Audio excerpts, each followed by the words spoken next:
self-control. Gravity is all that I know. She's over me. She's over me.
Good evening, ladies and gentlemen, and welcome to the... Jeez, that seems a little hot.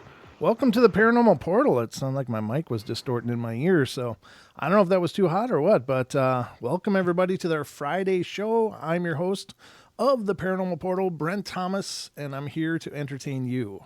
And speaking of entertaining, I just spent quite a while checking out the Freaky Friday stream on their YouTube channel, and how cool is that? That was awesome. Great job, guys. That was a lot of fun, and thank you for all the shout-outs. I'm humbled. I'm honored. It's just really cool to be following you guys.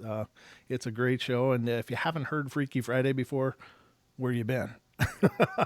Because I think everybody hears Freaky Friday. It's wildly popular show, and it's an incredible honor to follow that show. So they were getting into the woo there, and I'm going to continue the woo here and get into it as much as I'm able to, as much as is allowed by law. I'm thinking there's maybe some laws that we might be flexing in the paranormal world, but we'll see.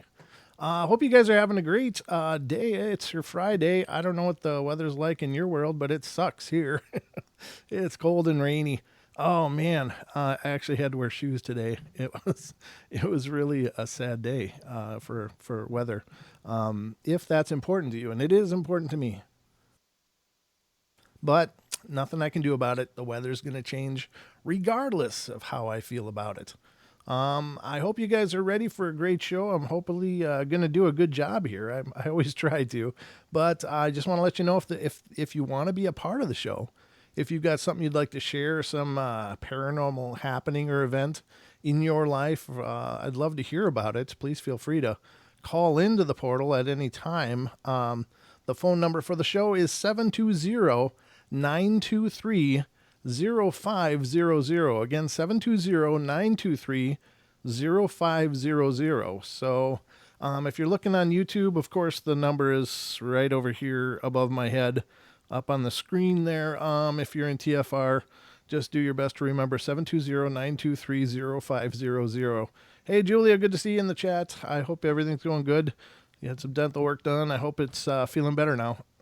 Excuse me for that really amateurish cough right into the microphone. But I do those sometimes. I try to mute as much as I can. However, I'm just pretending to be professional. I'm not actually professional. So I'm just me.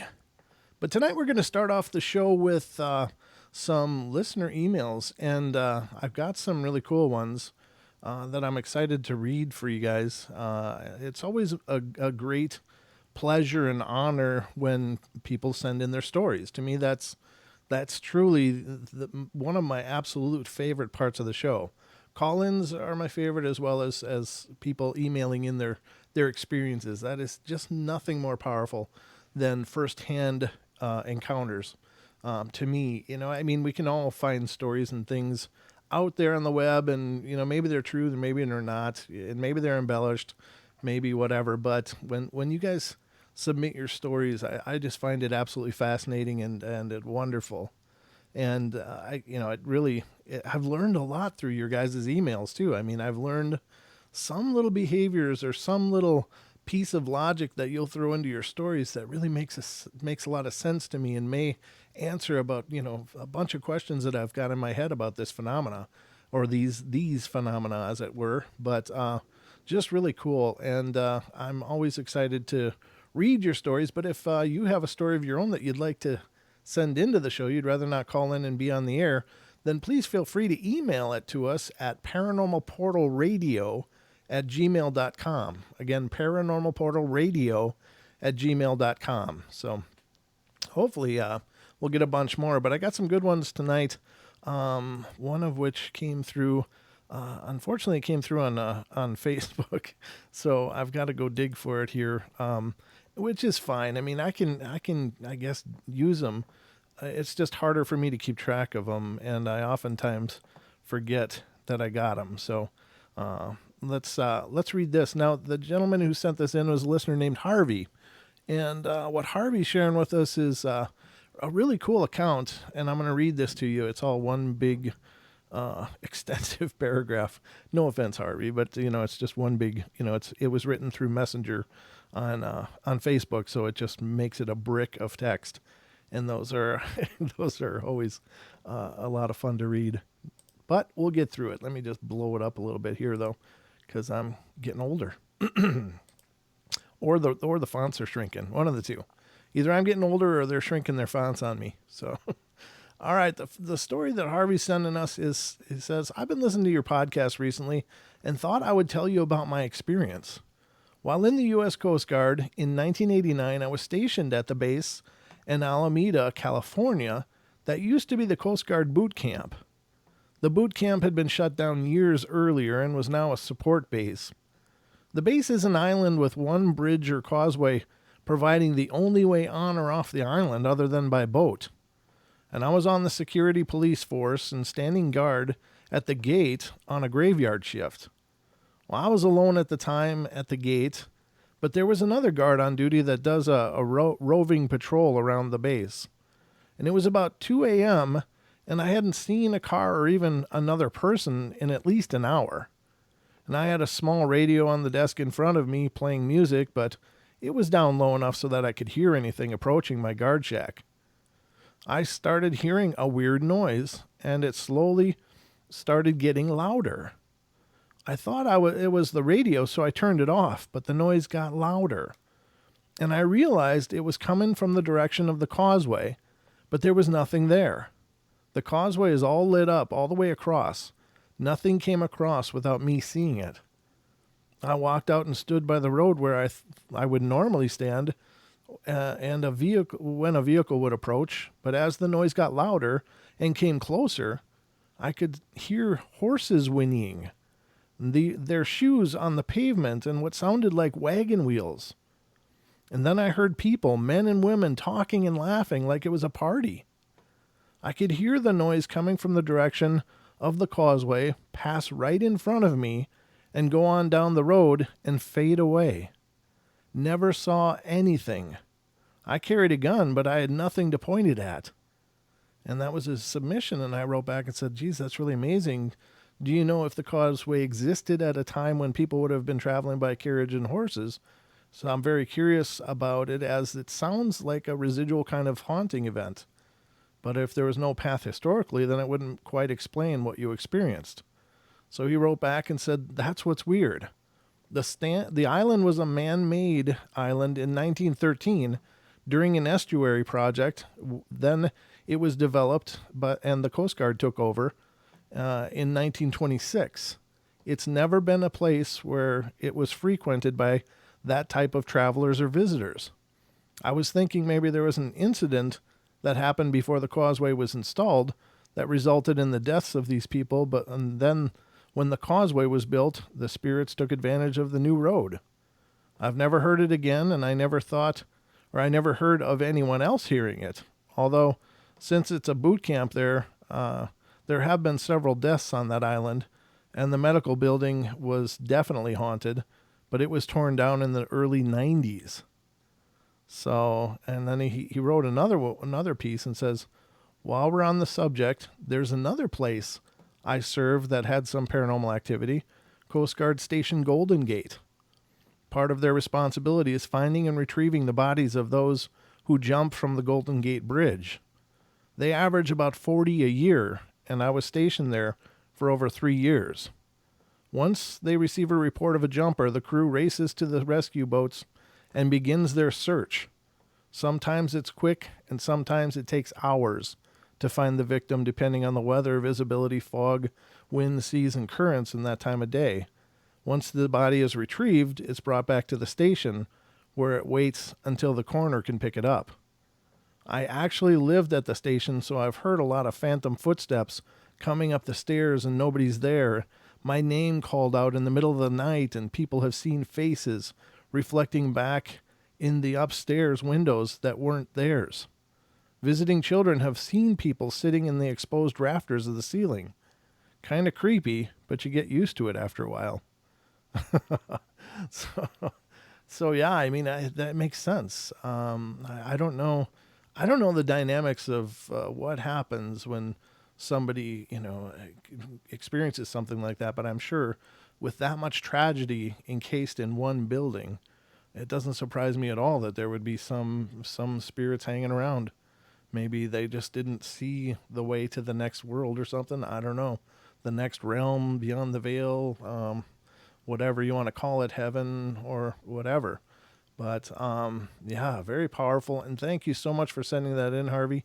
I'm not sure if Harvey listens to the YouTube show or watches the YouTube show or TFR show, but I know he's as he said, he listens to the podcast, and so I'll definitely have to use that on the podcast as well, because what a fantastic encounter and accounts of some pretty intense stuff. So let's see. Now I got several stories submitted from a listener named Linda, who sent me several of them, which I already said once, didn't I? I'm just trying to talk as I pull things up, and that's always a challenge when I'm trying to do more than one thing at a time. All kinds of stupidity ensues. But let me see this one. Okay, now there is pictures too. I wasn't sure. Oh, you know what? I never really read this, but let's go through this story. This one's pretty long. It says, Scott and I bought our home when it was just a stick frame in 1999, and we spent every spare moment we had after work and weekends working on the house. It was in a new neighborhood that had formerly been farmland in Big Lake, Minnesota. We have neighbors on both sides of us, but our back view still is farm field and woods. I have had many paranormal things happen around me, but this kind of thing was new to Scott. And a few months after we started living here, one Monday morning while getting ready for work, Scott asked me why there was water in the large ashtray on the dining room table. There was nothing else on the table, only large, clean glass ashtray. I gotta read that closely, because that could become profanity in a hurry if I'm being sloppy. A large, clean glass ashtray. It was full of clear water, as it could get, without any water spilling over onto the table. There was nothing over it except for a vaulted ceiling with a ceiling fan, and we were just completely perplexed. It is still an unsolved mystery as to how that water got into that ashtray. Months went by, and then one morning I noticed a large 18-inch diameter of sopping wet puddle on the carpet in the doorway going into the guest bedroom. It was across the hall from the bathroom, but there was no trail of water leading up to it. Well, I sponged it up as best as I could with bath towels before leaving for work, and when we got home, that spot was bone dry. The towels I had used were dry, and there was no sign of water at all. Wow, that's intense. Years later, when we replaced the carpet, there was no stain on the subfloor under that area as well. We were really puzzled, but life went on, and we forgot all about it. One evening, I was getting supper ready. I opened the silverware drawer. 5 out of 8 compartments of the plastic silverware tray were full of clear water as they could be, without spilling over into the next compartment. We both stood there gaping at it with our mouths dropped open. Scott checked inside the cupboards and drawers to see if there was some way water could have gotten in there. Everything else was bone dry. It took a while to clean this mess up, and I was a little ticked off about that. We just couldn't figure out why this was happening. What was the message with this water stuff? If a spirit was so capable of leaving water put so precisely into things, what kind of spirit was this? Why couldn't it leave something useful like diamonds? Why couldn't it leave something useful like diamonds? Good call. I don't know, or cash even. Yeah, why water, right? After the next workday, Scott asked me if I told anyone about this, and I said yes. I told everyone at work. And he said he didn't tell anyone. He didn't want people thinking he was nuts. Well, months went by. Other things happened, but nothing involving water. And early one Saturday morning, I took Scott to work. When I came home, I could hear water running in the basement. I ran downstairs, and to my amazement, the empty and shut-off washer was filling with water. This was not possible, as it was an old washer that I had to manually turn on the water valve to do laundry. And it was still shut off tight. I was really puzzled, and after standing there watching it filling for about a full minute, I started to do a slow burn. I became really angry, and I turned around and told this thing off. I wasn't respectful of it at all, and after all, look at what this jerk was doing.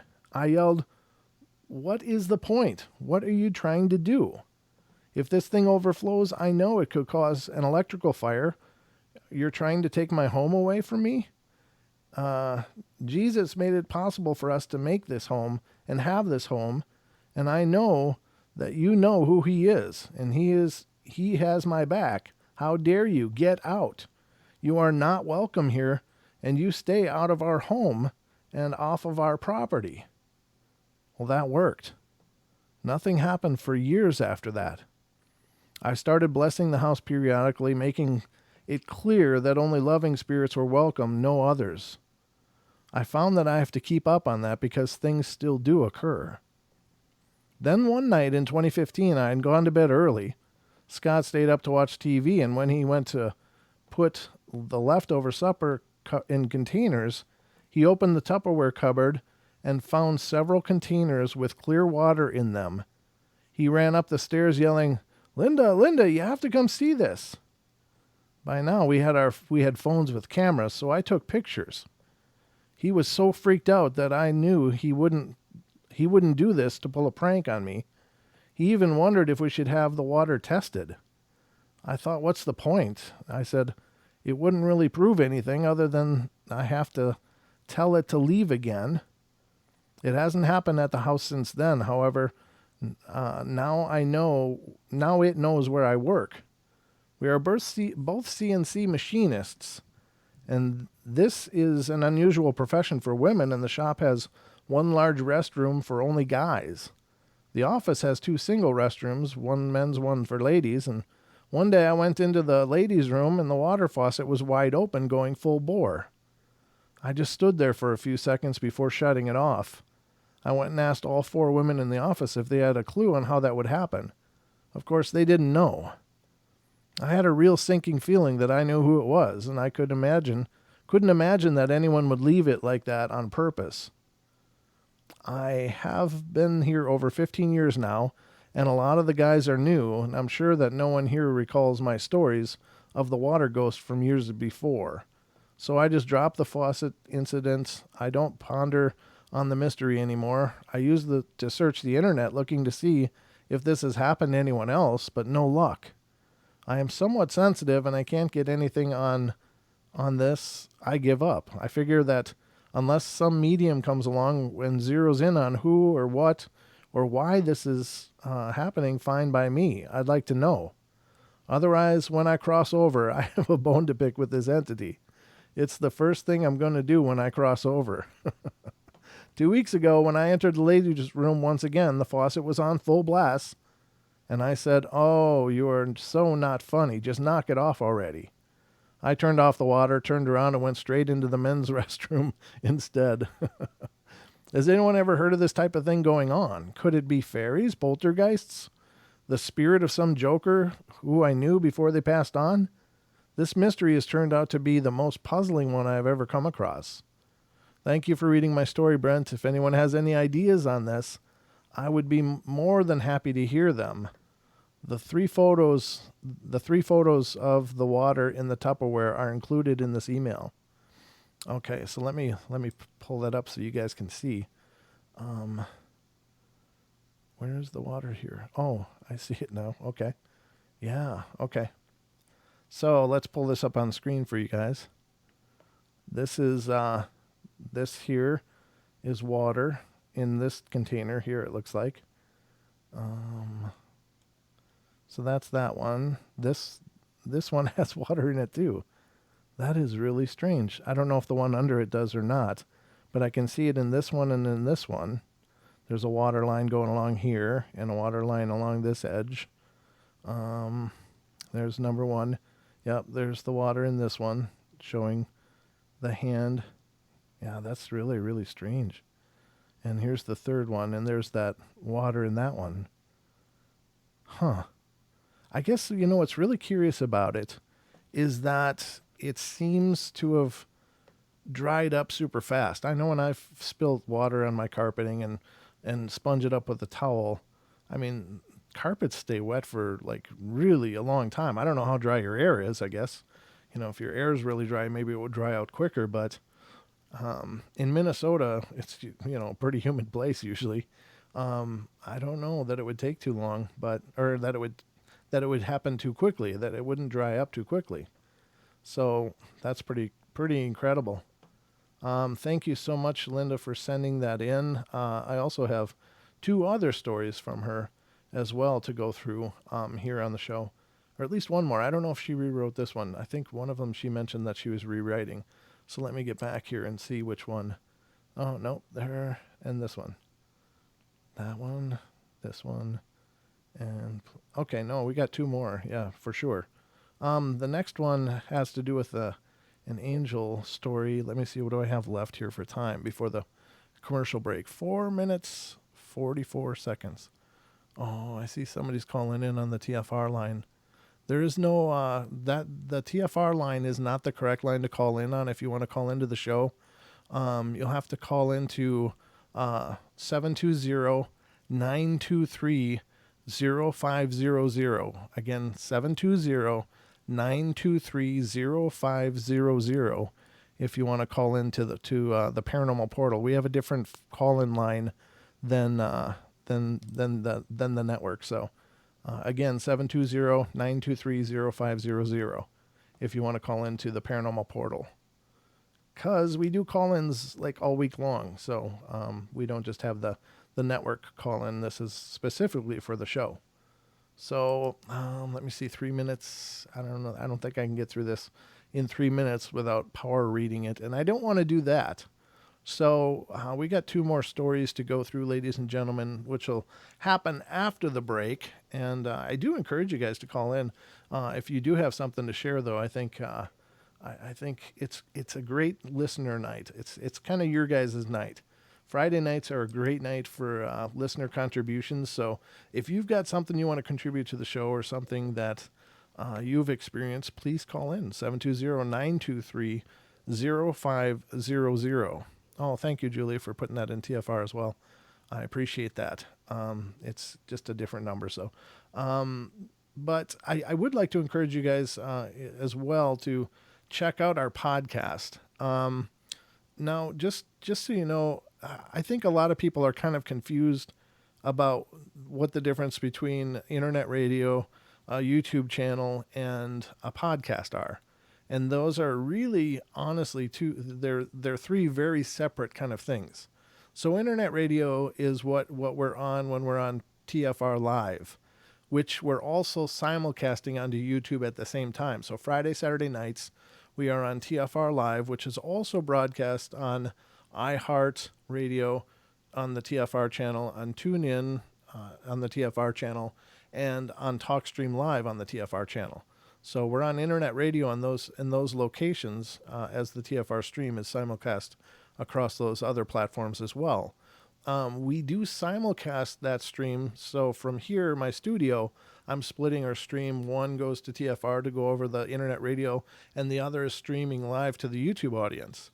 Now, the YouTube as well as we do 7 shows a week on YouTube at 7 p.m. Pacific time every day of the week.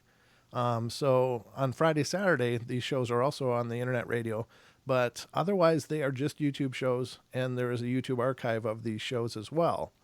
Now, the podcast is something completely different, and what the podcast is it is a pre-recorded. Don and I pre-record our podcasts, and we Don produces them and gets them ready to be sent up to our podcasting network, which is through Revolver Podcasts, and they then feed our podcasts to iTunes, iHeartRadio, Pandora, Spotify, Chatbox, and a gajillion other ones. And those are the kind of things, when you get a podcast, you will click on it, it will download, and then you will listen to it. You can listen to it on your phones, you can listen to it on laptop, computer, tablets, whatever. But it's an audio-only presentation. So that's what our podcast is. Now, there's other shows like Joe Rogan and stuff where they do a podcast, but they also simulcast to YouTube. So that's not the same thing. The YouTube is not, it's the same material as what's on the podcast because it's the same broadcast being split. But the podcast is an audio-only platform, and you have to go to Pandora, Spotify, iHeart, iTunes, et cetera, to download an actual podcast. Now, the good thing about podcasts, ladies and gentlemen, is it does give you the ability to download podcasts and then take them on the go. You don't need a constant internet connection. You download them and listen to them at your leisure. So definitely check it out, though. We'd love to have you check us out there. We would really appreciate it. But we're going to go to our first break, and we'll be back with more listener emails here on the Paranormal Portal. Don't go away.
TFR Frequency Radio.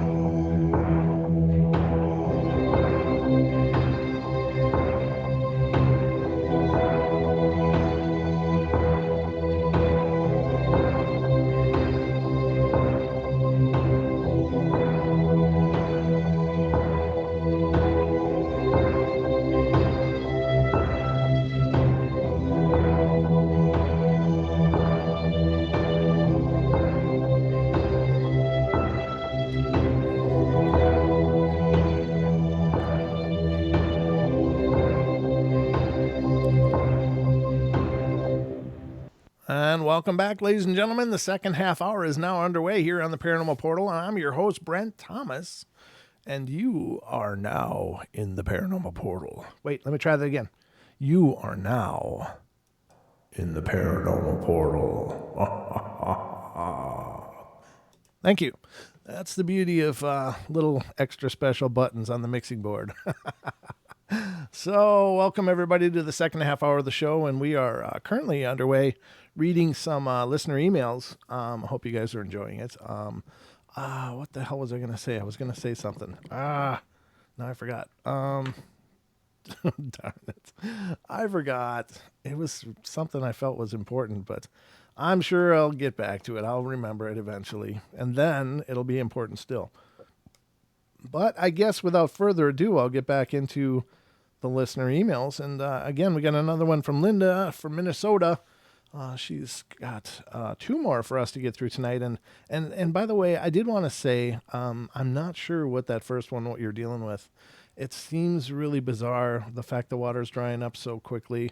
It seems to have, like you said, I mean, I think you're absolutely right. There's some significance behind the water. It's not just a nuisance thing. It's trying to convey something. I don't know what the deal is with. There's something with the land. Is there something?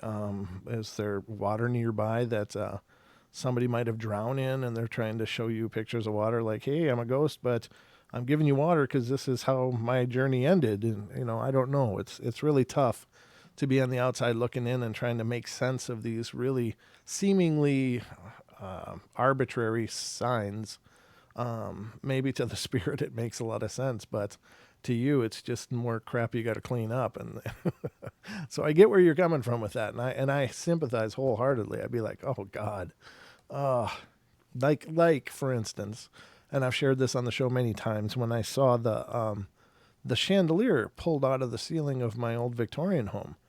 It didn't scare me. It really pissed me off, because I was just like, oh my God, now I got to fix that too. I don't know what they were going for by displaying that. I mean, it was just, I walked through the dining room. I didn't even have a dining room table at that time. It was after a divorce, which is not really funny, but it's kind of good that I didn't have a dining room table that it would have smashed or anything. So I guess that's good. But there was just it's an empty dining room, and I walked through, and I just had the weird feeling to stop and look back. And as soon as I did, that chandelier just pulled out of the ceiling. True story, smashed on the floor. And it was a 10-foot ceiling. So those old Victorian ceilings were a lot higher in many of those old houses. But I was really absolutely upset. I was just like, oh my God, now I got to fix that too. Thanks. Thanks. I really appreciate that. And then I had to leave anyway. So, but I understand where you're coming from. I don't know what the significance of the water is. I think it is unusual that it dries up so quickly. It leads me to believe that maybe it's not only making water appear, but it can make water phase back into wherever, like in a port and then a deport. So it apports water. And an apport, A-P-P-O-R-T, ladies and gentlemen, is when spirits gift things or give things. And people find a lot of times weird objects. There's been stories about coins falling out of the air and hitting the ground when there's no where they could have come from. Those are called apports. And sometimes they're real dramatic. Sometimes they're just like, where did this come from? And it'll be just some object, some old object that appears out of nowhere. Those are called apports, and deports are when they take stuff away. Like many hauntings have classically been cited as people losing things, like things that they always know are in one place, like maybe a keepsake figurine that's always on the nightstand, and they don't ever move it, and then suddenly it's gone, and they can tear the whole house up, and it'll be gone.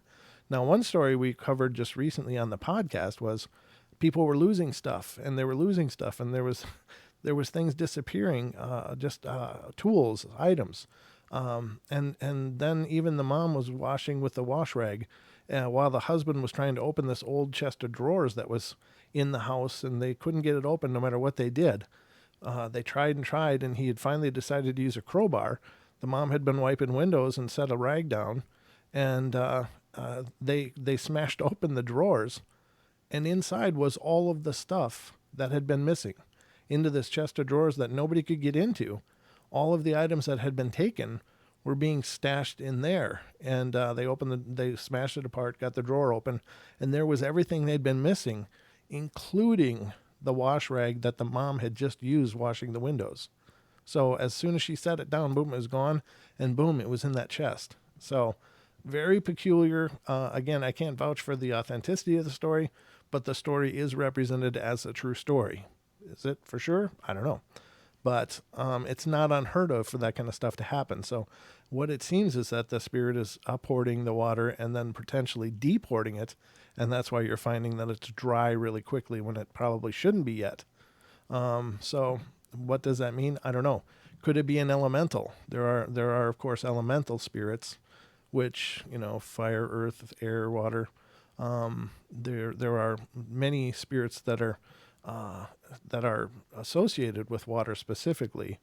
There are some nymphs in a lot of mythology that are associated with water, and so perhaps there could be just some kind of nature spirit or elemental spirit that lived in the area that your house became. Those are all considerations, of course, but it's all just speculation. I don't know. But let's get to your next story. And this one is called My Angel Story. Now, I personally like angel stories. They're just really feel-good stories usually. I hope that this is too. I'm kind of foreshadowing here. I haven't read it, so I don't know. It was summer of 1978. We lived in a young neighborhood with lots of kids, all about the same ages. The neighborhood had planned a party to take place at Fox Lake. I know of Fox Lake, yeah. Not too far from Faribault. Yep, exactly. I know where that is. I'm a former Minnesotan, so it was a beautiful warm day and perfect for a beach party. Right away, Jason, 6, ran to the shoreline and started playing in the sand with a couple of his friends. 3-year-old Julie ran after him, and I was carrying our 1-year-old Corey while I watched the other two starting to play at the water's edge. I was making my way over to the group of other parents when a young man approached me. I had never seen him before. He walked right up to me and started to chat. He was a very nice-looking blonde, nice skin, and I remember the skin was so perfect, and as he chatted, I watched Julie walk into the water, and she went in until she was waist deep, and I was just about to ask the young man his name and if he lived in our neighborhood, but before I could, a water skier went by just enough to the beach, just outside the beach area, and the boat and the skier threw up a large wake, and I knew that wave was going to swamp Julie and she would lose her footing. The wave came in fast and knocked her down, and I pushed Corey into the man's arms and said, "Please, I'm losing one." And Corey was an easygoing baby, but not particularly fond of strangers. I expected him to make a fuss and hoped the young man could handle it. I ran as fast as I could, keeping my eyes on the last spot I'd seen Julie, and when I got to that spot, I thought I must be wrong. The water was past my waist. It was too deep for her. I have never been so terrified in my life. Where is she? I couldn't go underwater with contacts in. I'd lose them, but I was not going to have a choice. I was panicking now. I've never prayed so hard in my life. I figured if my ex didn't kill me, maybe I would kill myself rather than live with the guilt. But what about the boys? A flash of color went past my knees. I could barely see it, and I grabbed for it, and it was my limp girl. It was the miracle I had been praying for, and I threw her over my arm, head down, and my hand cupping her chin. I got out of the lake as fast as I could run in water. Water gushed out of her as I was thumping her back, pushing down from her waist to her shoulders. And each time a gush of water came out, I thought it was too late. But then she bit my wrist and started crying. The wave of relief was incredible. She was alive. But now I was out of the lake, and there was quite a crowd gathering around to see if Julie was all right. Meanwhile, that man held Corey, who never fussed or cried, while being held by a stranger. It was odd. I kept glancing back at him, and he just smiled at me. And Corey was behaving perfectly for him. Julie made a miraculous recovery. I wanted to get away from the crowd and go play, People started drifting back to where the barbecue was, and after I was sure that Julie would be all right, I turned back to the man, and I thanked the gentleman over and over for helping me with the baby. He said no problem. He was more than happy to help me, and that Julie would be just fine. I took Corey from him and watched Julie head straight back to the water's edge. I turned back to him, and he was gone. My eyes searched the entire beach. No way he could disappear that quickly, but he was gone. I started asking the people closest to me which way did he go, and they were like, who? I said, the man who held Corey for me. Where did he go? And not one person could recall this man, and I couldn't believe it. That just blew me away. Can you entertain angels and not know it at the time? If it weren't for him, my daughter would not be here today. He knew I was going to need help on the scariest day of my life, and that was over 40 years ago, and I remember it like it was yesterday. Wow. That is so powerful. What a beautiful story. What a powerful, powerful story. Oof. That just gives you chills, doesn't it? Amazing. Thank you so much for sending that one in too. Wow. And we got one more to go here. And this is a bit shorter. It says, I think I got one in the Facebook to do too. But let me read this one. Okay, it says Linda in Minnesota, 9/27/19. Oh yeah, you just wrote it today? Oh wow. The dogs and I had an in-your-face incident happen on Sunday afternoon in December of 2018. I was working in the Sorry, let me try that again. I was working in the kitchen at the center island. I was looking down, but I could still see the living room loft upstairs in my peripheral vision.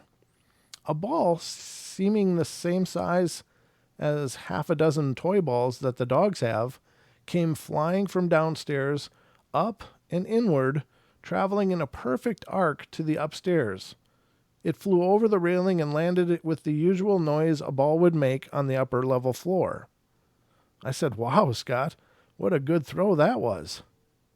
Well, he didn't respond, and I figured that one of their balls made it to the lower level, and he was just tossing it back up to where the rest of the toys are.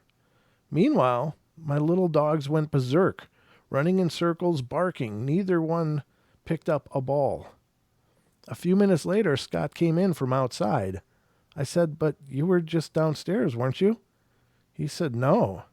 He had just spent forever chipping the icy snow chunks from the bottom of the driveway that the plow had left. Like so many times before, I was left standing with my mouth dropped open. Yeah, that's incredibly intense.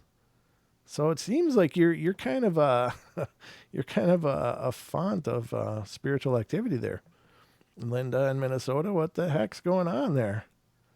It's funny, and you had mentioned that you're sensitive, and I don't have any doubt of that. I know that sensitive people generally are beacons of sorts to spiritual energy.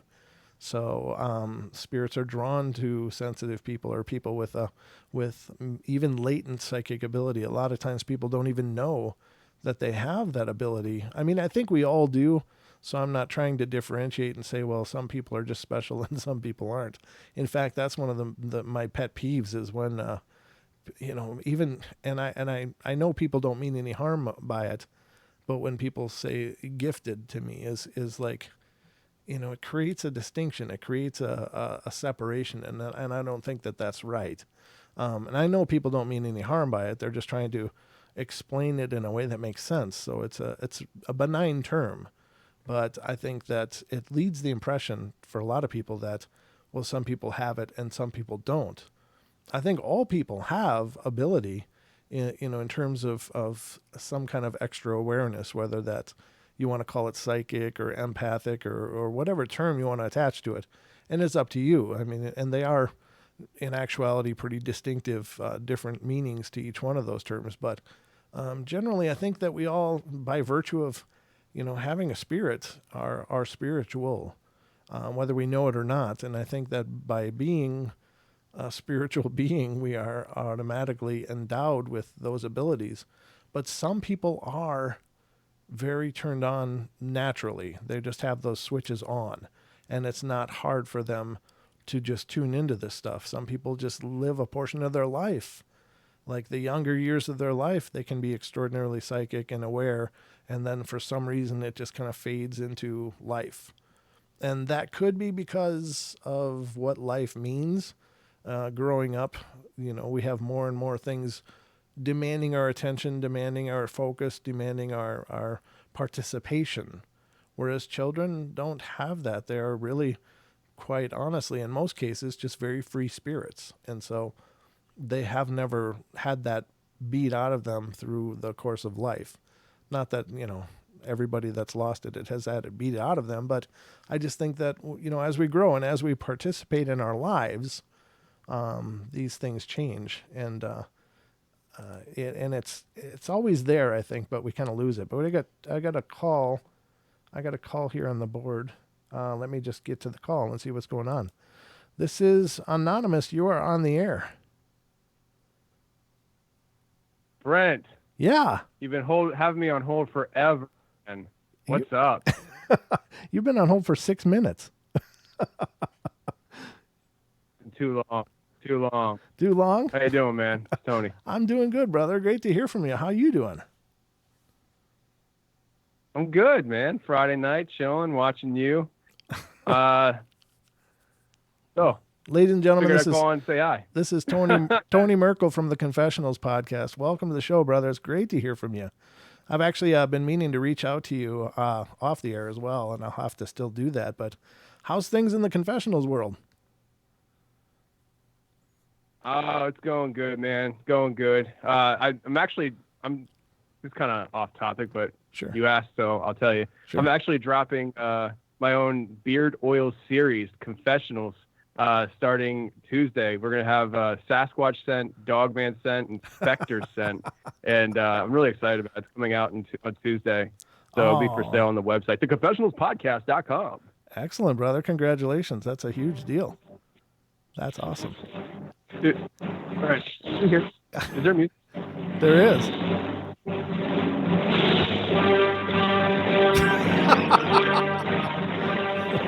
What in the world's going on in this show? You're taking calls from Tony Merkel? Oh, God. Who invited Wes? Oh, my God. The Dark Lord just What entered. in the world's going on? Wes, get back in your cave. Get back downstairs in my basement, Wes. You taking calls from Tony Merkel and letting him promote his stupid beard oil? What's going on with this show? This used to be a respectable show. It was anonymous. I couldn't help it.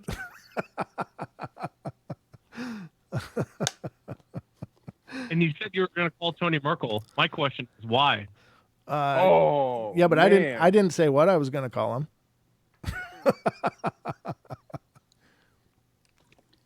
Oh. So I call into the show. I try to talk to Brent, and I allow Wes to come in on my line like that. and then everybody wants to pile up on me. That's cool. Let's see how it is. Nothing but love, brother. Nothing but love.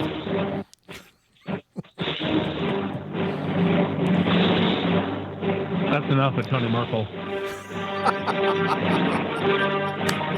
It'll be the end of him. Oh, Brett, we're turning your show into I love a pile of mess.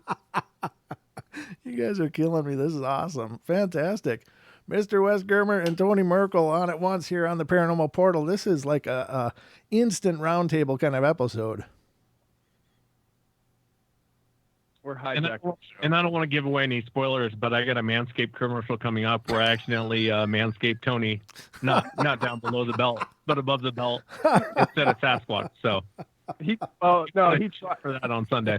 He tried getting below the belt, but I told him, I said, no, I don't swing that way. I know that's you. Let's say he gets shaved in the end. Yeah. We had some fun recording a new commercial. Oh, did you really? Anyway, that's awesome. We don't want to jack with our nonsense. Oh, no, it's great. I think it's awesome. Yeah, I almost kind of feel bad because I feel like I hijacked your show, and we're just sitting here, we're like, let's call it a Brent's show, and so we did. No, I'm glad you did. That's really cool. Look how impatient this guy is. I got to live with this. He's complaining about 6 minutes. Hey, I'm a busy guy. 6 minutes is a long time. I could accomplish a lot in 6 minutes. You could have oiled up your beard or something. Oh, dude, I got some beard oil sitting right here next to me. But hey, this is here we go. Always be closing, Merkel. Always be closing. Always closing. I called into a radio show once here in Philadelphia area. It's a sports talk radio show, and I wanted to talk about, because they mentioned something about ghosts, and I was like, oh, I'm going to call in and talk about my show. And I called in, and I'm like, I talked to the producer, and he's like, what do you want to talk about? I was like, I don't know. I heard them talking about ghosts. And he's like, well, do you have a sports take? And I'm like, yeah, sure. And they put me right on. And I'm like, how about them Sixers? And then like a minute later, I'm like, now the real reason why I called. I spent like 10 minutes talking about my show. ABC, always be closing. Yeah, man. I have a habit of hijacking shows and closing with my show. Oh, that's hilarious. What a terrible person. Oh, you got to make moves. This world doesn't create itself. It's true. It is true. You always got to put yourself out there no matter what. Sometimes you got to force your way onto people's shows just to get your show out there. While we're here, Wes, what's your website, Wes? If everyone gets a chance, check out SasquatchChronicles.com. And if you've had an encounter, shoot me an email. My email address is wes@SasquatchChronicles.com. Let's jump into it tonight.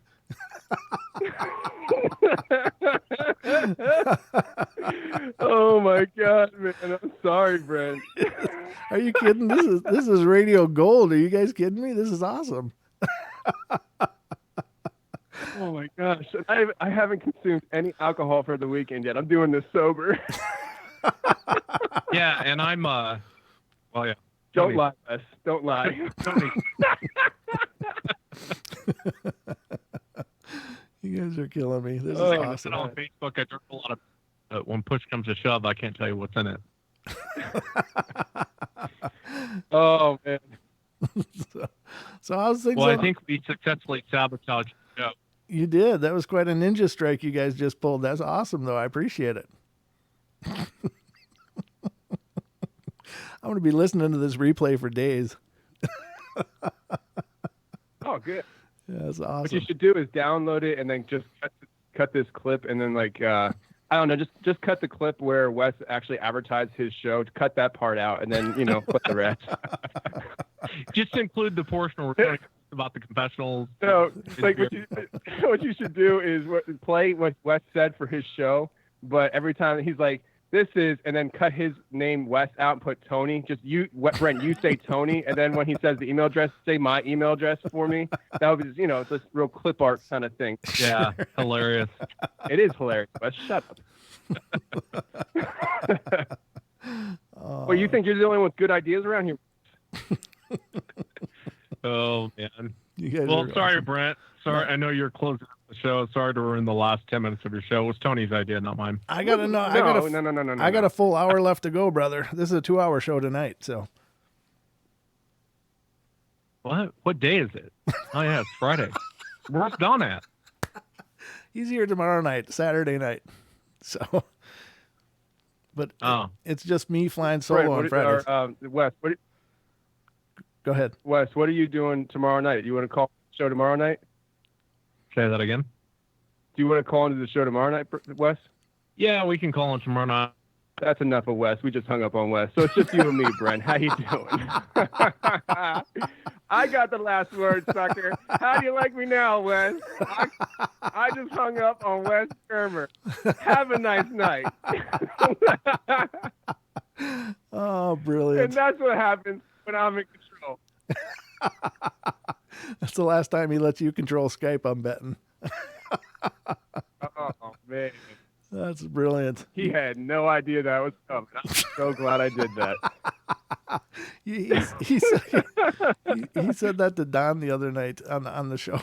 He was talking with Don in the chat room. He's like, Don, you should come on my show. And Don goes, why do you want me? You know, Brent's kind of the guy. And he goes, no, you should come on my show. That way I can mute you. That was so funny. Well, we get a taste of his own medicine. That's exactly it. Yeah, that's quid pro quo right there, brother. Awesome. Did I ever tell you the story about the red lights that have been popping up in my bedroom at night? Oh, can you hold that thought? Yeah. All right, we're going to go to break really quick, and we'll be right back, ladies and gentlemen, and hear some about Mr. Merkel's red lights in his bedroom. I don't know what's going on, but it should be worth waiting for. Don't go away.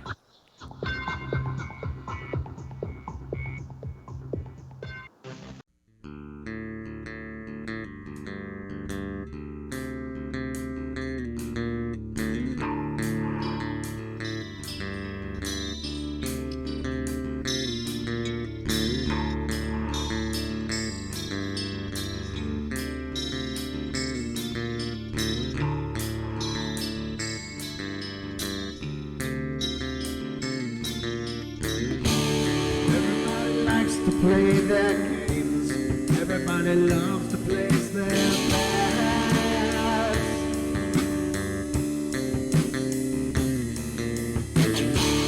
They don't understand the price I paid.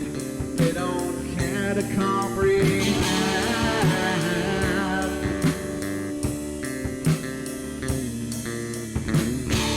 Trace their lines upon my body, dripping scars across my heart.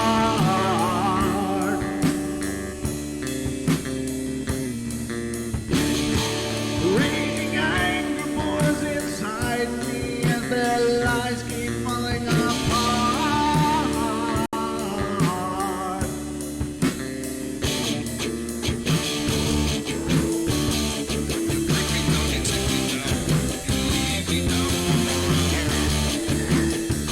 When you learn not to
never sensed anything like it.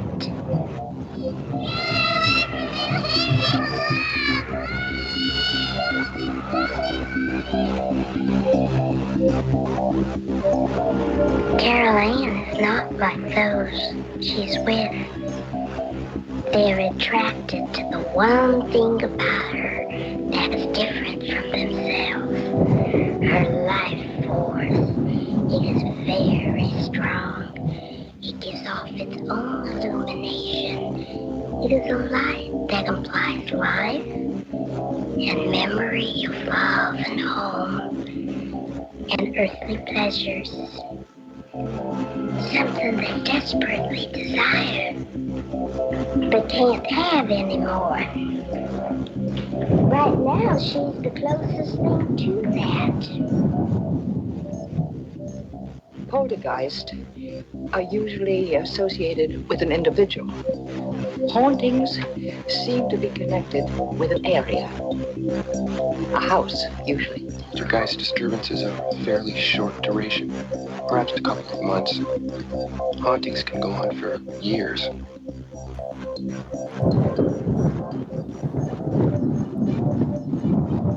Welcome back, ladies and gentlemen. Hour number 2 underway here on the Paranormal Portal. I'm your host, Brent Thomas, and we are currently joined by Mr. Tony Merkel of the Confessionals podcast, who is just about to embark on describing some kind of weird event in his own world. So the floor is yours, sir.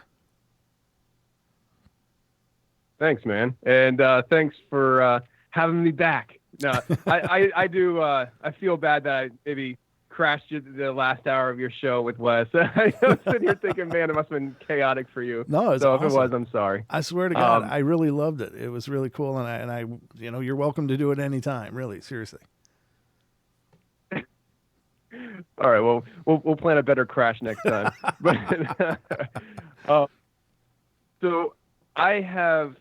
I'm doing these interviews, and you know, I'm always in my office working on something. And I don't remember if I was doing an interview or if I was doing a live show with my brother, but I remember I was doing something for the show and I was recording because I didn't like stop and actually go tend to my wife. I was just like, she'll be able to handle it.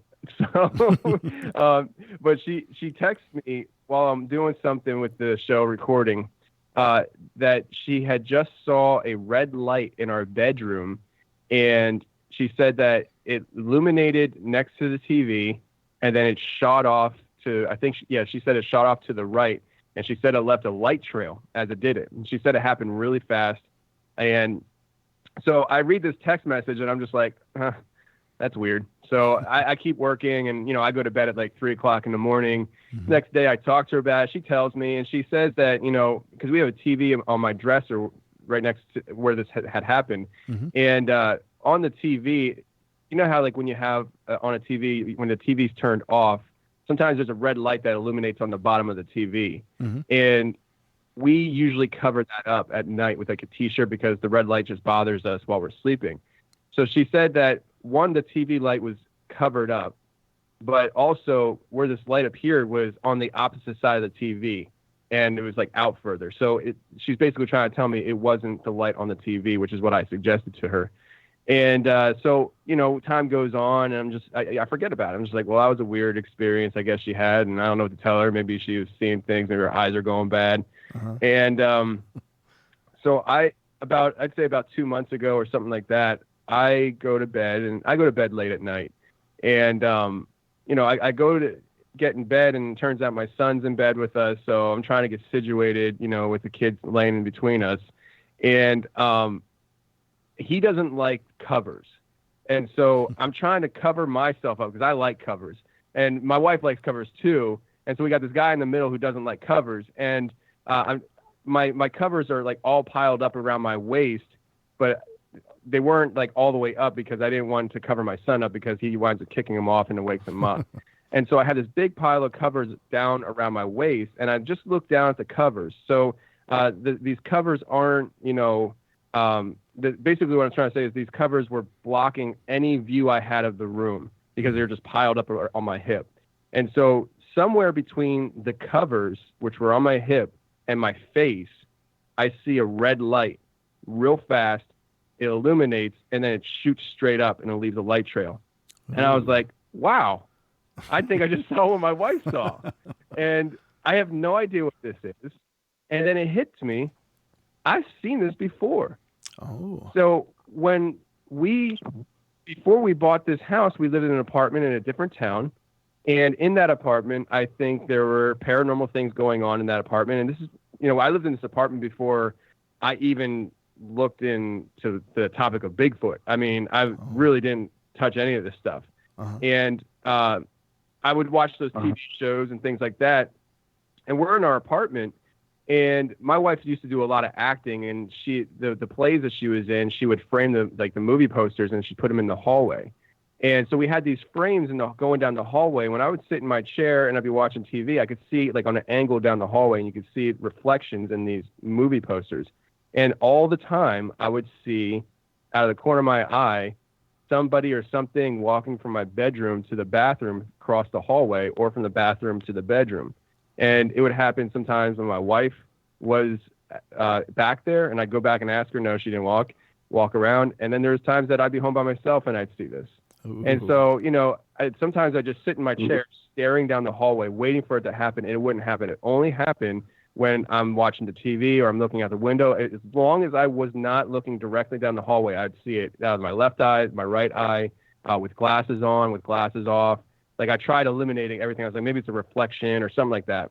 Mm-hmm. So, eventually it got to the point where I was like, there's something going on here. And so I decided that I was going to record video and audio one night while I was sleeping in my bedroom.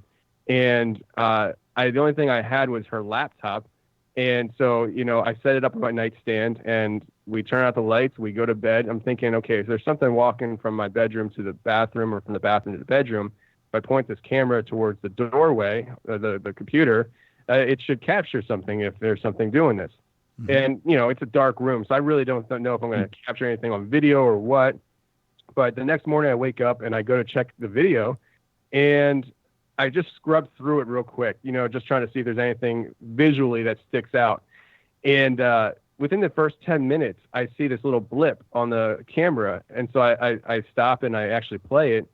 And at the bottom of my bed where my feet were, there was a red light that turned on and then turned off at the bottom of the bed where my feet were. And it was real fast. It was a very, very deep red, a very sharp, crisp red light, very fast. And it didn't move. It just illuminated and it blinked out. And it was the exact same color red and crisp, like sharpness of a red that I saw in my bedroom here in my house. And so I don't know what's going on. I don't know what I have no idea. But if it makes you feel like, is there something following you, or is there some kind of glitch in the simulation that we live in? And those are some fun things to think about. And I think about that a lot, actually, because when you got I know there's people that have they don't really care for the guy, Elon Musk. But whether you like him or you don't, and you think he's done some stupid things, he's a genius. He's literally a genius. And so when you have somebody as smart as him saying very seriously that he believes that we live in a simulation, and if he could have one question answered of all the questions he has in life, if he could have one question answered, what would it be? It would be what's on the other side of the simulation. When you have somebody like that really truly believing that we live in a simulation, it makes you wonder, when you start seeing these little blips in your bedroom, is there some kind of glitch that you're experiencing, or is it just an orb that's been following you around? I don't know. But it's just my little ongoing situation I have. Man, that's pretty powerful. I wonder too. Man, jeez, that's kind of creepy. But I'm familiar with that kind of phenomena as well. I've seen light flashes for years, and I don't know what they mean either. And I kind of assume, well, maybe it's just something with the veil being thinner now. Maybe it's a presence. Maybe there's a glitch in the multiverse. Maybe it's a glitch in the Matrix. I don't know either, brother. But that sounds pretty profound, especially since it's followed you. Yeah, I mean, that's the thing. I mean, it's in two different locations. I mean, the apartment wasn't like it was next door. It was a different town. Wow. And every time, it's been 3 times that we've seen this now, and it's always been in the bedroom. And, it makes you wonder how many times has it happened where we didn't see it, Right. So Yeah. it's not like it's happened only 3 times. I'm sure it's happened more than 3 times. Right. But, it's something that I've been thinking about a lot recently, just, different ways about viewing our existence, and the idea of a simulation I find very interesting. Not saying I necessarily believe it, but I have really a lot of fun thinking about it and the possibilities. And if we live in a simulation, what does that mean for our existence? If somebody was able to prove to me that we live in a simulation, how would that affect my day-to-day life and how I live my life? Would it affect my decisions? And then also when you look at the paranormal side of life and the things that, you hear all these different stories that people have, and it's like, okay, so if this was all a simulation, how does this play into that? Like the idea of alien abductions, I was thinking, man, like, can you imagine if we lived in a simulation and these abductions that people have is really just them being pulled out of the simulation into maybe another simulation or into another reality and then being put back. And they're just like, whoa, I have all these memories of being somewhere with these other beings. It's because they were just pulled out of a simulation. Right. It's just kind of trippy stuff. That's really deep, brother. That's pretty profound. I don't know, man. That's wild. Yeah, could be. Yeah. I mean, who knows? But Right. I have a lot of fun thinking about it. And it's just one of the things that I just really enjoy trying to think about things in a different light and, see where things go. I just can't be afraid to be alone with your thoughts. You know what I mean? Yeah. Like there's so many times that I've ventured down different ways of thinking, and you start down that road and you're like, I really don't think this is going to go anywhere. And sometimes it doesn't. Sometimes it takes you somewhere and you're like, well, that's just stupid. And then there's other times that it takes you places and you're like, I think I might be onto something, and it scares me. Right. And at that point, you got to think, all right, what do you want to do with this now? Do you want to keep pursuing it and seeing where it really goes? Does it go deeper, or do you just want to kind of back up and go back to your comfort zone? Right. And I think a lot of times people feel more comfortable living comfortably. Right. And me, I just kind of like pushing things and seeing where it goes. I'm with you, brother. I'm always questioning everything. Now I got to ask you, do you guys have antiques, or do you guys go antiquing or anything? No, I don't think so. Okay. Well, actually, you know what? This hasn't always been the case. I mean, back in the apartment, this wasn't the case, but Okay. recently, I've got into picking up people's trash and then selling it. So I'll go on Facebook Market. This is for the people listening. This is an entrepreneurial lesson for you. Go on Facebook Marketplace and go under the free section, and then just surf the free section for all the stuff that people don't want.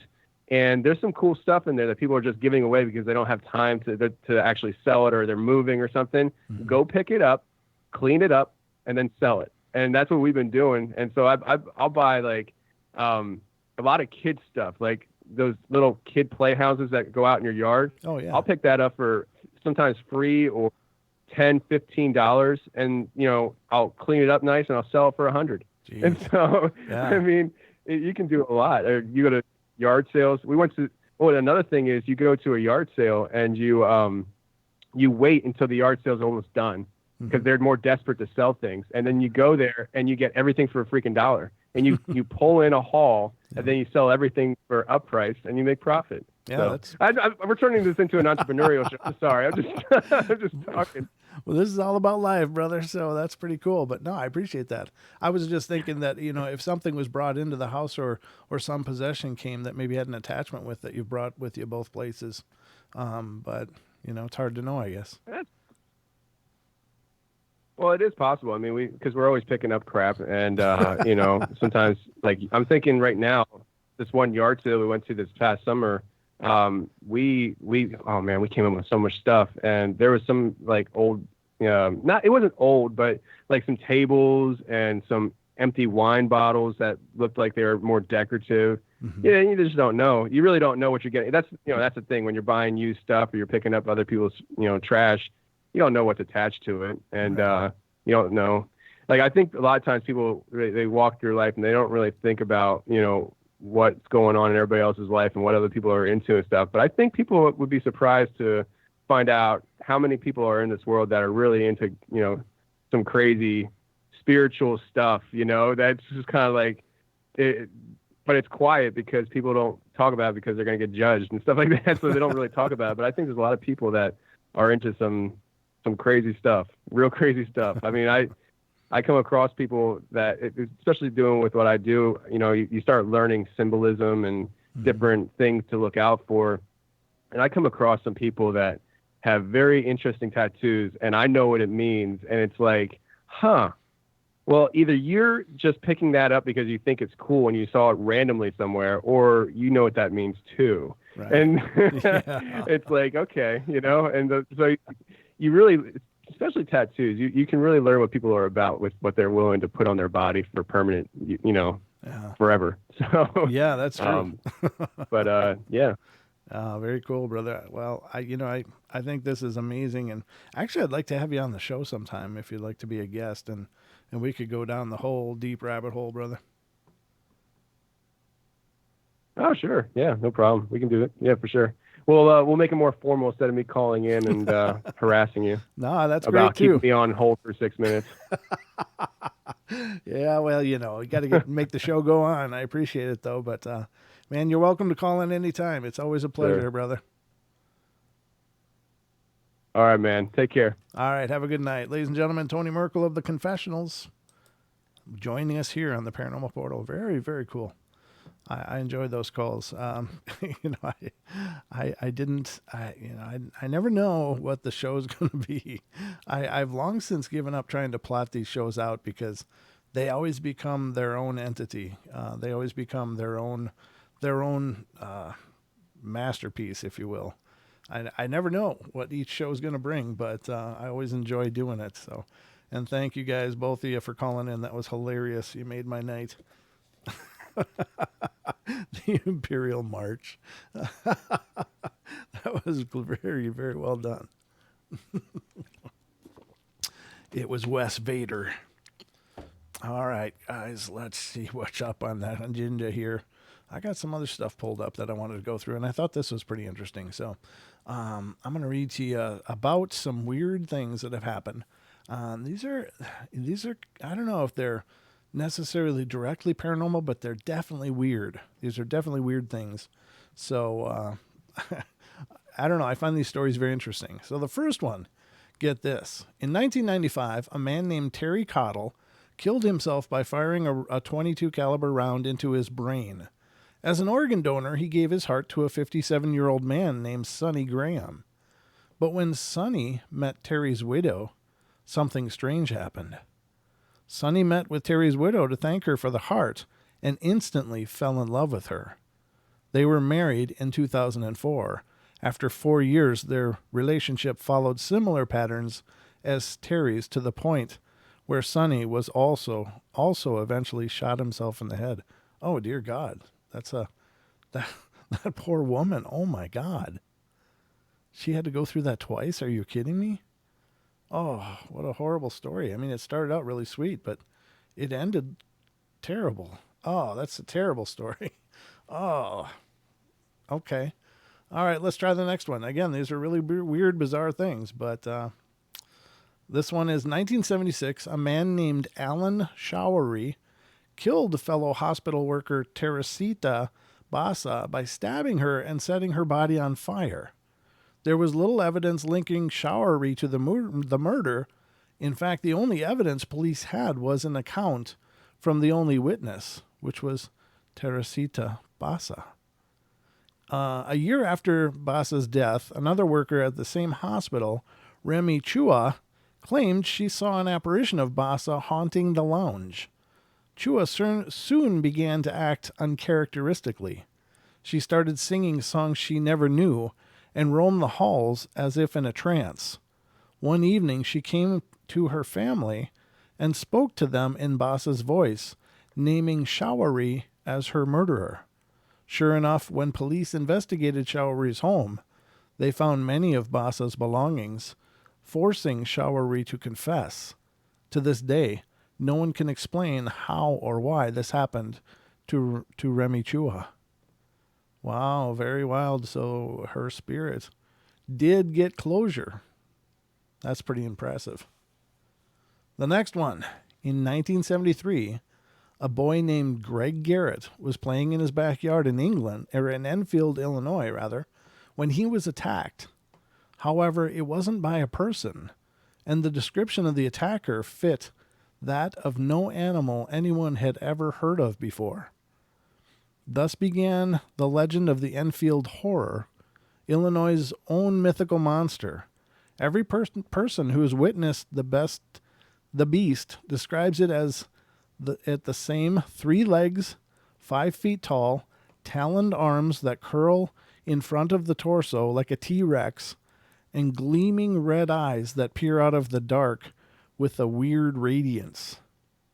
So the Enfield monster. That sounds pretty wild. I'm gonna have to look into that a little more. I've not heard of that before.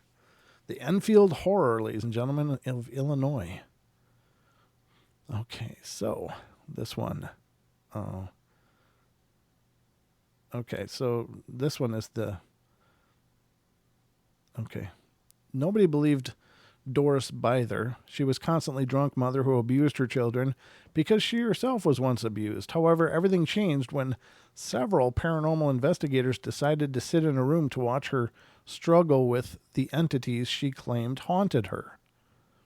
When Doris asked a few paranormal investigators to observe her, they were skeptical at first, but eventually agreed, and sure enough, Doris suddenly began cursing at 3 unseen entities. Suddenly, auras began forming around her, a mysterious green mist swirling around Doris, and one of the investigators fainted. No one knows exactly what had happened. Well, that's bizarre. That's very strange. All right, I just had to check the time to see where we're at, because I know we got our last break coming up here in just a couple minutes. The next one, living in England, 18-year-old Carissa Glenn began experiencing a strange ghostly presence in her flat in Cornwall. This feeling wasn't helped by the rumor that the previous tenant hanged himself in that room. Carissa had a history of sleepwalking and acting out her dreams, and this was problematic because she kept dreaming about hanging herself since the move. Sure enough, after an evening of drinking, Carissa went to bed and never quite awoke. She was found hanging from the rafters by her scarf. Oh, that's horrible. And of course, this is, I'm not even going to read that one because it's just so common. That's very strange. Where the hell are we? I don't understand this. How does the article just end there? There should be like 6 more of these. Hold on. Is there a second page or something I'm missing here? What's going on? Okay, well, I don't know where the rest of the article went, but that's at least those weird oddities. And so we got just a half hour left of our show. We are moving through the night. A great show. I really appreciate that Wes and Tony called in. That was fun. That was really fun. It's like paranormal street cred. You know what I'm saying? So, it's funny. God, I don't know if they just sit around planning these things out, or if it's just really spur of the moment how that works. Some thought went into that because they put together the Imperial March, and Wes would appear on the call. Wow, that's a first. That's a first call like that I think any paranormal show has ever received. So you never know what you're going to find on the Paranormal Portal, ladies and gentlemen. Even I don't know what the hell's going to happen. So I'm going to be listening to that a bunch after this show. Oh, God. And, I'm glad that we could help promote their upcoming projects as well. That's awesome. See, it's quid pro quo, I'm all for it.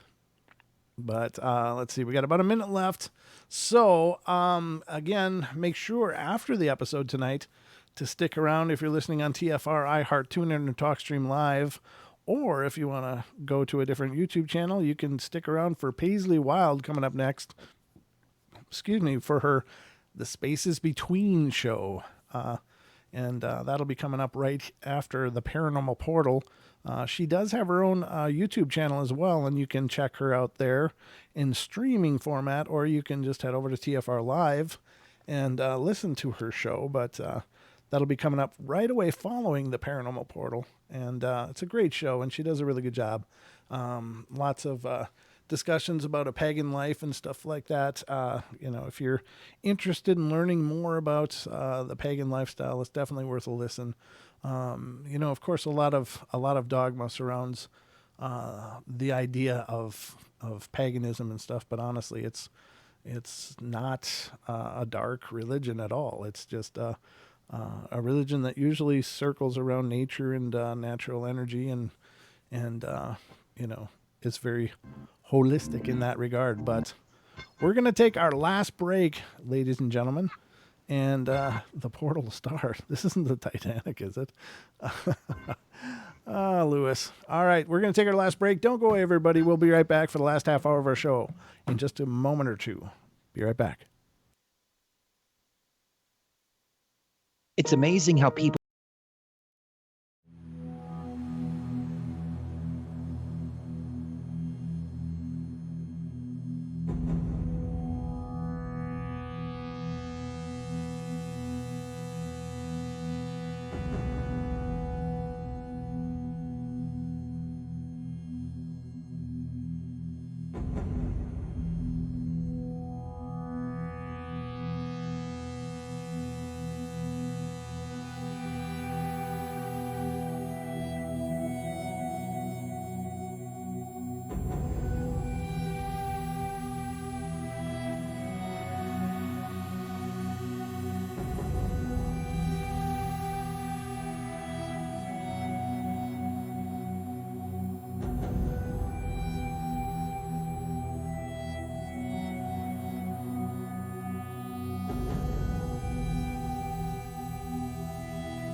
to the Paranormal Portal. I hope you've enjoyed your journey so far. I'm your host, Brent Thomas. Glad you guys are here. Thank you so much. Just needed to wake you all up from that extensive commercial break. But we are back and back at it. So what do you guys want to talk about? Anyone? What do you want to do? Half hour left. Anybody? No? Nothing? Really?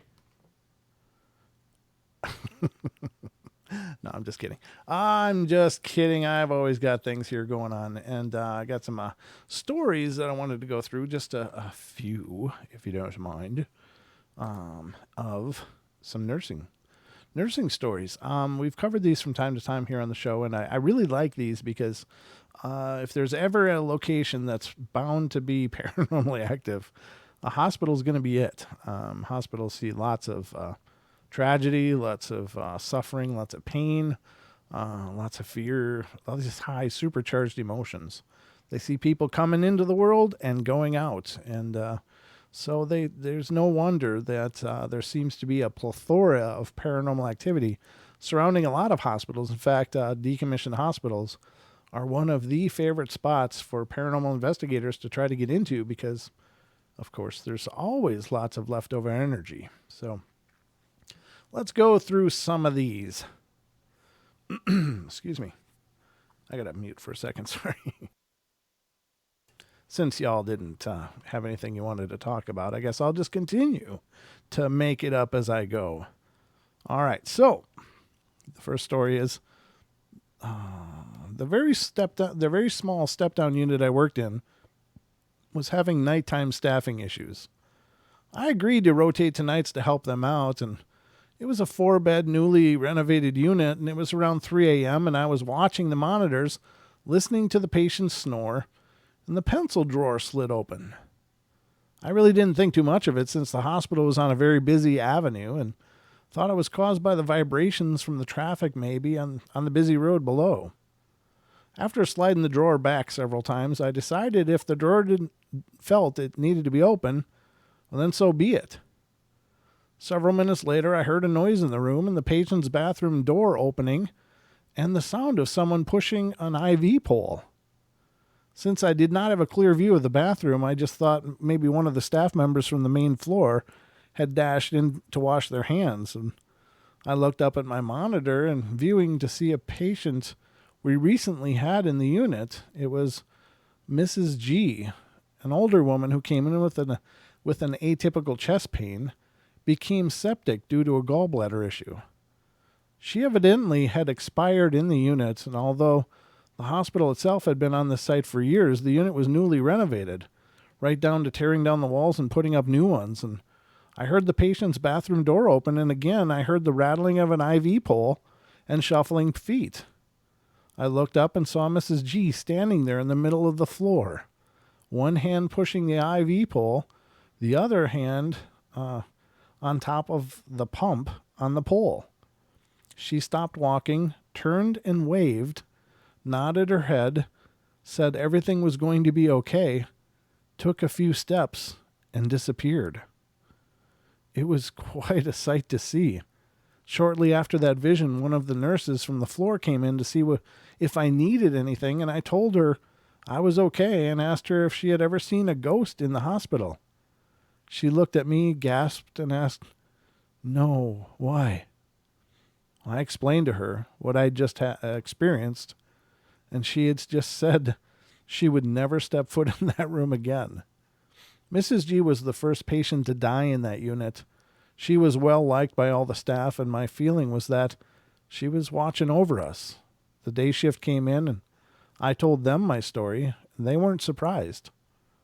Through the years working at various hospitals, worked as a nurse extern my senior year in nursing school, and heard older nurses telling their stories about ghosts. I thought they were just burnt out. Yeah, there are ghosts in care facilities. If they are not seen, their presence is certainly felt. They leave an energy behind. Wow, that is really powerful. I mean, a full-bodied apparition, that's so rare. And then to see it with your with your normal eyes. That's intense. Very cool. So another one, I was working my regular 7 to 7 shift in a bone marrow transplant unit with one other nurse, and we had 5 patients. And it was about 3:30 a.m., and my coworker had just come out of room 4, and I startled her as she came around the corner, and she had been emptying a urinal when the bathroom door had closed on her, which of course freaked her out, and she spilled urine on herself, but I digress. That's terrible. She proceeded to tell me that there was a young gentleman who had been in that room who had died a rather gruesome death. Evidently, this man was slated to go home. But one night at around 4, the nurses heard a thump, the sound of someone falling, and they rushed in the room, and this man was in the bathroom, central line out and blood everywhere. They coded him, but he died right there in the bathroom. No one is sure why he pulled his line out or what had happened, but evidently the scene was a bloodbath. Horrible, horrible. Now here comes the scary part. A few weeks later, a sweet little old lady is in that room and asked the nurse if someone had died in there. The nurse explained that this is a hospital and it was likely that someone could have died.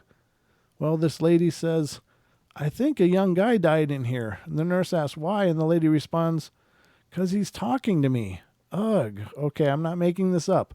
This lady has a central line, triple lumen. The nurse goes in there later, and there's blood everywhere. One of her lines is cut. Not pulled out, but cut, and there are no scissors in the room. The lady says he did it. Oh, dear God. That's horrible. That's really, really horrible. Oy. Here's another one. I'm a South African nurse who is currently living and working in California. The weirdest thing that happened to me one night when I was working night shift back in South Africa, I had a patient with whom I thought was playing with his IV causing me no end of headaches, as we have all experienced, and I eventually confronted him after having to open the clamp for what seemed like the 100th time that night.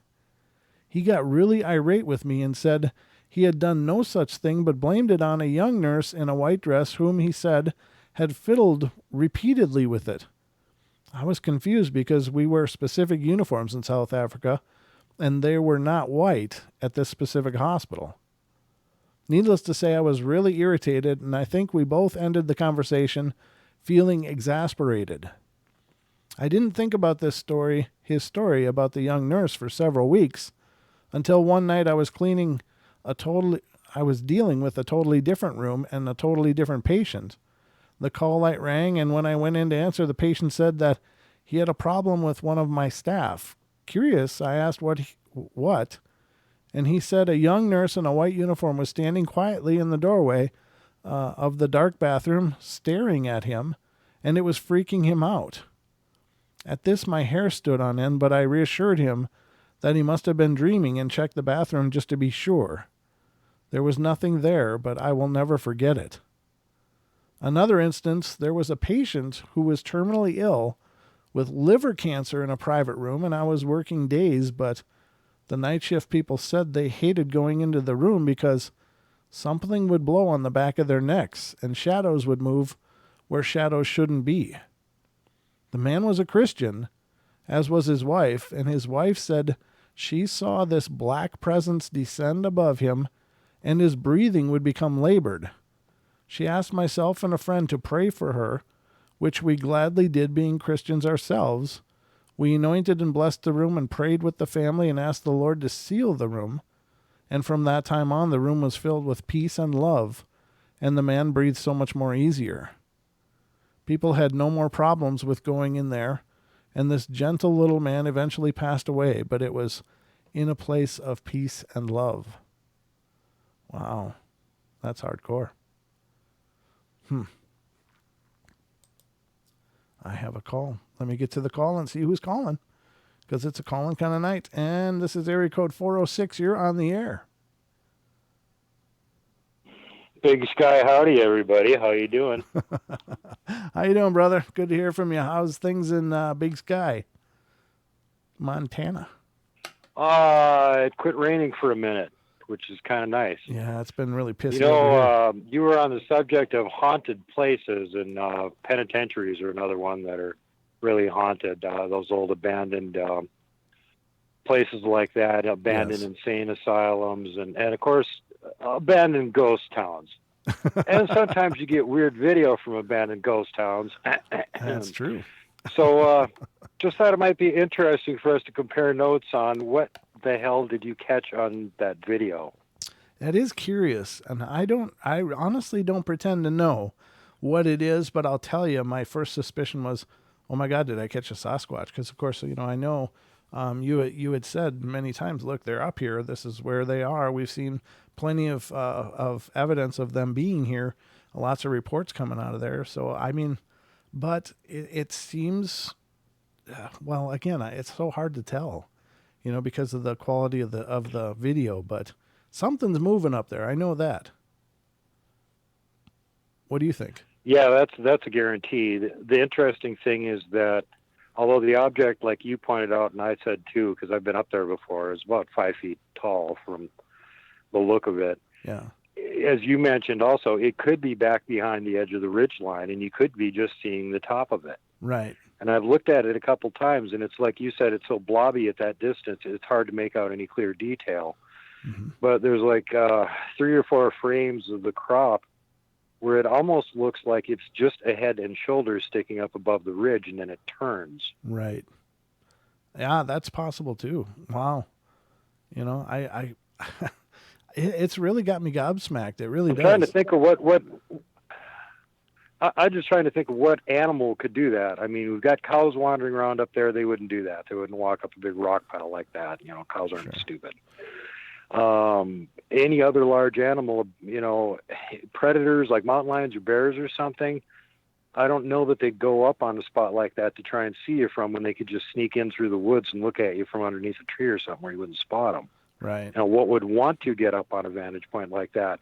And the other thing is the only way you could really get up there soundlessly is to go all the way up to the road and walk down the spine of it across the top of it in order to get to the spot where that object is.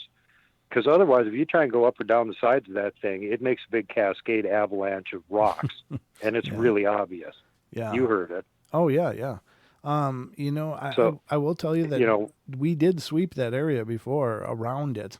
We walked all around the whole area before we started investigating, and there was nobody up there. And whatever it was either a creature or a ghost. I mean, those are the only options. Yeah. Well, if you caught a ghost on camera, that's extra super cool. Yeah. Yeah. The only other option I can think of is, it would have to be something that was really tall that was standing behind the edge of the ridge and just peeking up over it. Yeah. I can't think of any animal that would actually bother to get up there to look at you guys and then would be able to do it without making any kind of noise. I mean, a mountain lion or something, sure, but then it wouldn't stand up either.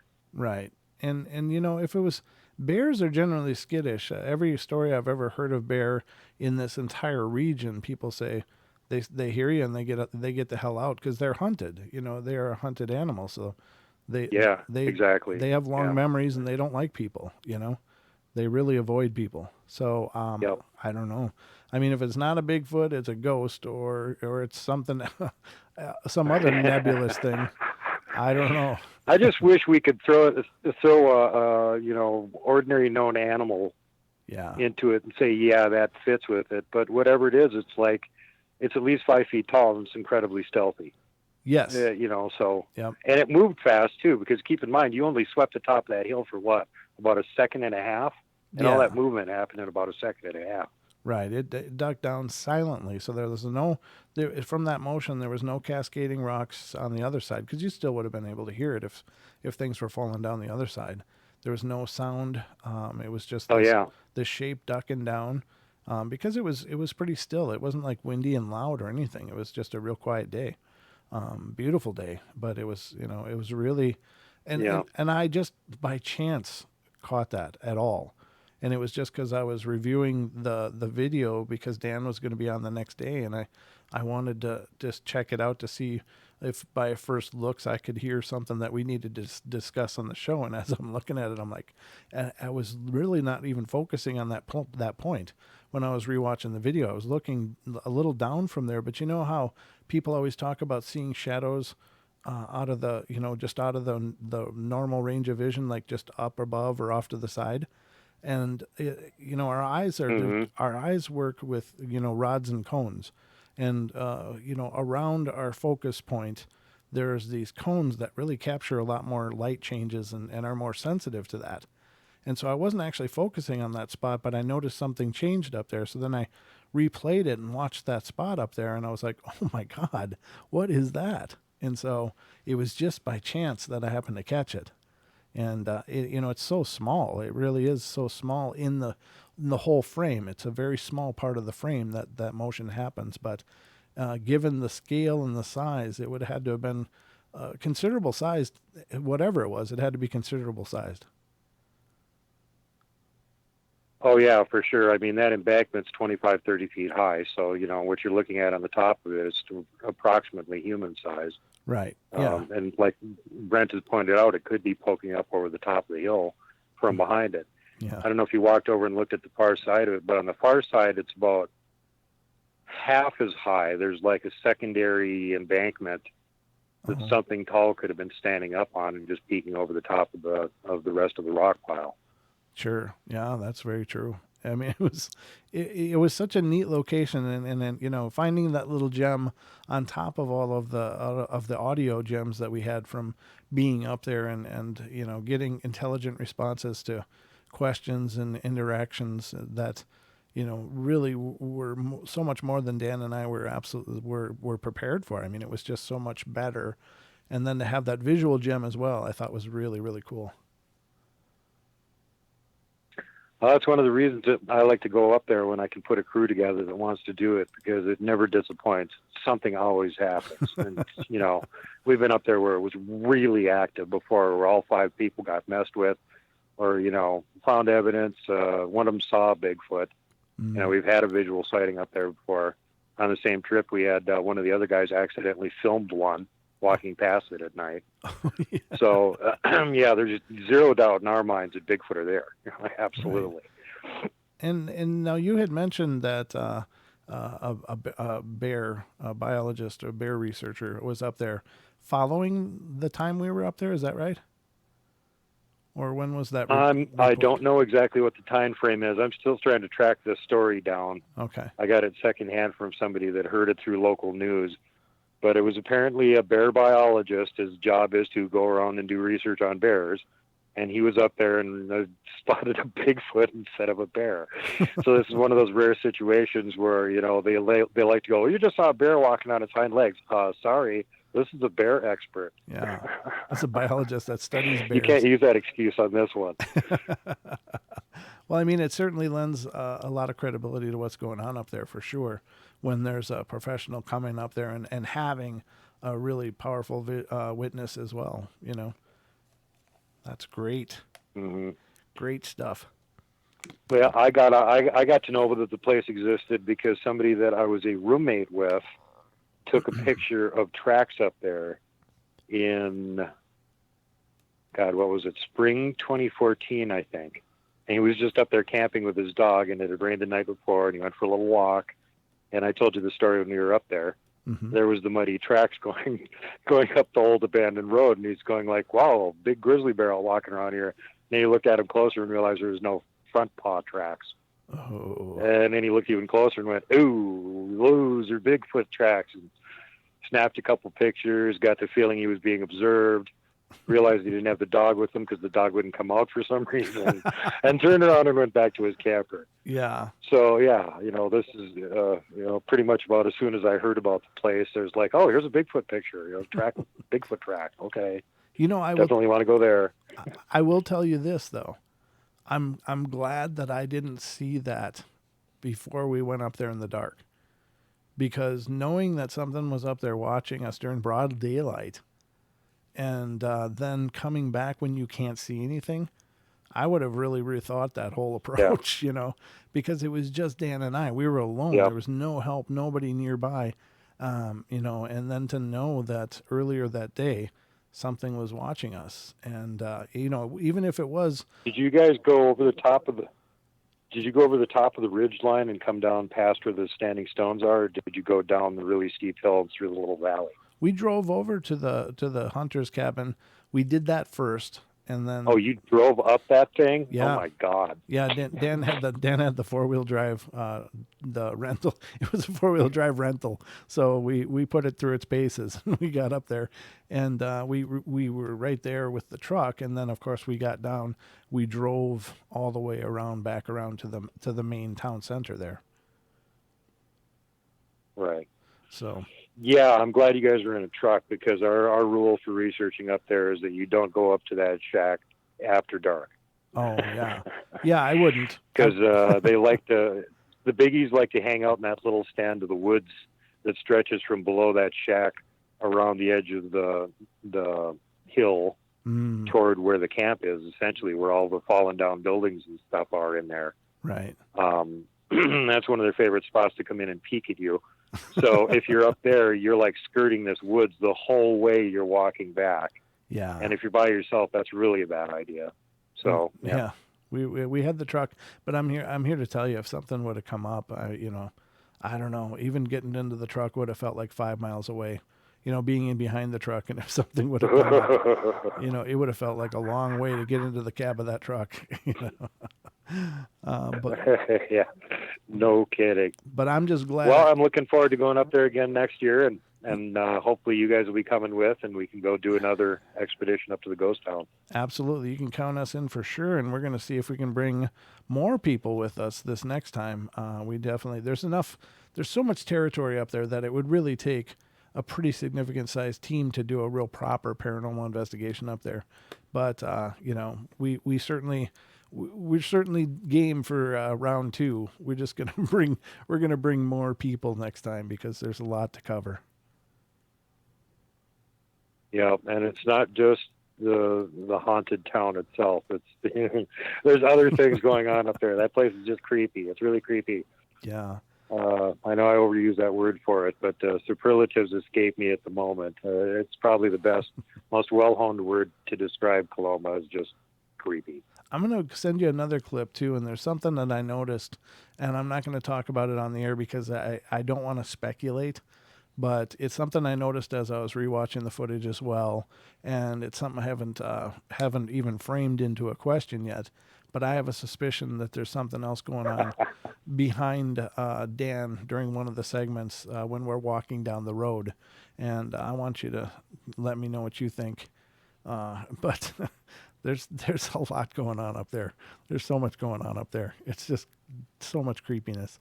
It's great. It was a wonderful time. I loved it. I know. It was amazing. I was just so glad that you guys came up and actually got to do the little expedition up there and check it out for yourselves and see just how really strange that place is. And it was just a blast for me. It was great being able to be there with you guys. I wish I could have been there for the whole thing. But don't want to take up all the time on the show. No, it's fine. And let you go. All right, brother. Well, it's great to talk to you as always, and thank you for all that you've done for us. We really, really appreciate it. And day to day, just being in the chat room and modding for us, that's awesome, brother. I appreciate it. Well, you paid me back for that really cool new logo that you did for me. Brent did a really great new logo design, World Bigfoot Central, and it looks really cool. Wow. And every place we posted it, we've been getting thumbs ups and positive comments on it. Oh, so good. Well done. Nice job. I'm glad you like it, brother. Got the giant footprint Pangea there taking over the whole globe. It's really great. Yeah, it's fun. I thought it'd be cool to give it a facelift, so I'm glad you like it. All right. Well, I got to go. I'll let you go. And everybody else, if you're interested, episode 90 part 2 will be out late tonight. Blaine Tyler wrapping up on the Freeman footage and showing some really cool Bigfoot pictures he got this summer.